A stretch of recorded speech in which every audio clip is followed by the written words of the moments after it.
Benetan inoiz ukitu ezin ditugun amets horien barnean askatzen gara. Orduan gara gu, eta gure benetako nahiak eta sentsazioak erabat uztartzen ditugu.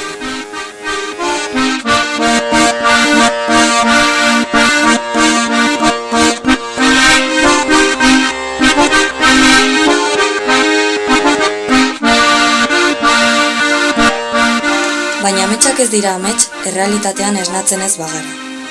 Orduan begiratzen baitiogu gure inguruari eta oroitzen dugu lotuak jaio ginen.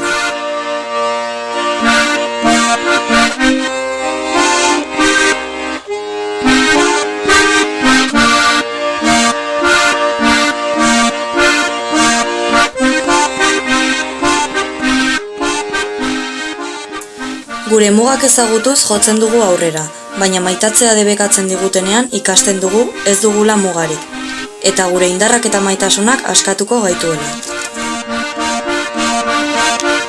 Askatasunan, urtean 365 egunetan, 24 orduz, zure baitan eskuragarri.